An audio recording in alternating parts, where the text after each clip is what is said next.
सोनपुर नाम का गांव हुआ करता था। उस गांव में राहुल और सुजाता एक पति पत्नी रहा करते थे। सुजाता और राहुल की शादी के 5 साल बाद उन्हें एक बेटी होती है। वो बहुत ही सुंदर होती है। राहुल और सुजाता अपनी बेटी का नाम नैना रखते हैं और उससे बहुत प्यार करते हैं। राहुल और सुजाता के घर सभी गांव वाले नैना को देखने आते हैं। आइए आइए, हमारी प्यारी सी बेटी को अपनी ओर से ढेर सारा आशीर्वाद दें।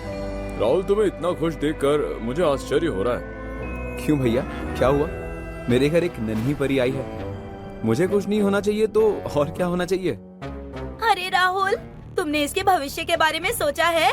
लड़की है, एक न एक दिन ये पराया धन तुम्हें छोड़कर चली ही जाएगी और तुम्हारा बुढ़ापे में ध्यान कौन रखेगा? अरे राहुल, तुम खुद ही सोचो, वो तो लड़की है, उसे तो घर का काम ही करना है जिंदगी भर। तुम्हें कमाकर कौन खिलाएगा? हाँ बिल्कुल सही। मैं तो कह रही हूँ कि तुम इसे कहीं छोड़ आओ। नुकसान से ज्यादा ये लड़की तुम्हें और कुछ नहीं दे पाएगी। ये क्या बात करने जा रहे हो आप लोग? हमने आपको अपने घर में आमंत्रण इसलिए दिया था ताकि आप हमारी बेटी को आशीर्वाद दें, पर आप हैं कि इसके लिए इतना बुरा सोच रहे हैं। शर्म आनी चाहिए आप सभी को। ठीक है, हम गरीब हैं, पर इसका मतलब ये नहीं कि हम इसे छोड़ आए। अरे भाई, तेवर तो देखो। एक तो हम तुम्हें अच्छी सलाह दे रहे हैं और तुम हो कि हमारे ऊपर ही गुस्सा कर रहे हो। हाँ, हम तो तुम्हें सच्चाई बता रहे थे। शर्म तुम्हें आनी चाहिए। अरे छोड़ो, इससे कहना तो बेकार है। बाद में पछताएगा तो खुद ही समझ आएगा कि लड़की होने से क्या हानि होती है।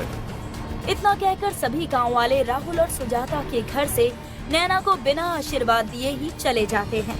राहुल रात को गांव वालों की बातों के बारे में सोचकर परेशान हो रहा होता है।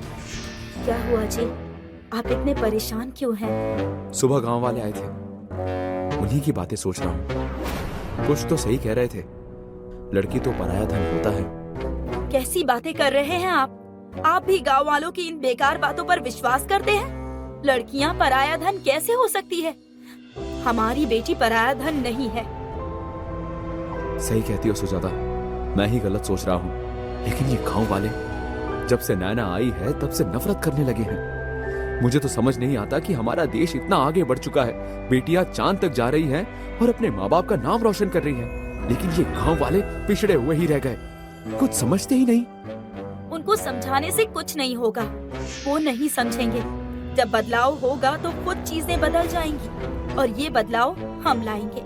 नैना जब बड़ी होगी तो हम उसे पढ़ाने के लिए स्कूल भेजेंगे, उसका भविष्य उज्जवल बनाएंगे और फिर वो अपने पैरों पर खड़ी होगी। हाँ सुजाता, तुम सही कहती हो। अगर लड़कियां होने का सिर्फ नुकसान ही होता तो भगवान लड़कियों को बनाता ही क्यों? मैं इन गांव वालों को गलत साबित करूंगा और अपनी बेटी को पढ़ाऊंगा। कुछ सालों बाद जब नैना बड़ी हो जाती है तो राहुल और सुजाता उसका स्कूल में दाखिला करा देते हैं। जैसे ही ये बात गांव वालों को पता चलती है तो वो राहुल के बारे में बातें बनाने लगते हैं।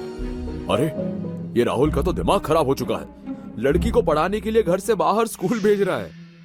हाँ सही कह रहे हो, ये राहुल अपनी बेटी को पढ़ाएगा तो बिगड़ जाएगी और उसकी देखा देखी हमारे घर की बेटियां भी बिगड़ जाएंगी। हमें कुछ ना कुछ तो करना होगा। हमें राहुल से जाके बात करनी होगी। हाँ सही कह रहे हैं आप। राहुल, ये हम क्या सुन रहे हैं? क्या हुआ भैया, क्या सुन रहे हैं आप? हमने सुना है कि तुम अपनी बेटी को पढ़ने के लिए स्कूल भेज रहे हो।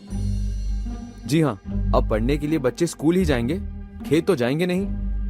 अरे भाई, अगर तुम्हारी बेटी स्कूल जाएगी तो घर का काम कौन सीखेगा? स्कूल छोड़ो और घर का काम सिखाओ ताकि वो तुम्हारी बीवी का घर में हाथ बटा सके। देखिए भैया, मैं आपकी बात सुन चुका हूँ। आप बड़े हैं, इसका मतलब ये नहीं कि आप कुछ भी बोले जाओगे। नैना मेरी बेटी है और मैं ही इस बात का निर्णय लूंगा कि नैना स्कूल जाएगी या नहीं। और बात रही घर के काम सीखने की, तो जब इसकी सही उम्र होगी तब वो सीख लेगी। आपको चिंता करने की जरूरत नहीं है, अब आप जा सकते हैं। अरे छोड़ो, ये राहुल तो पूरी तरह से पागल हो चुका है। इतना कहकर गांव वाले राहुल के घर से चले जाते हैं। नैना जितनी बड़ी होती जा रही होती है उतनी ही समझदार होती जा रही थी। नैना स्कूल की हर कक्षा में पहला नंबर लाती थी। नैना की पढ़ने की लगन को देखकर राहुल और सुजाता उसे और आगे पढ़ाने के बारे में सोचते हैं। अब नैना अपनी 12वीं कक्षा पास कर लेती है और कॉलेज में जाती है। जी, हम क्या सोच रहे हैं कि नैना को आगे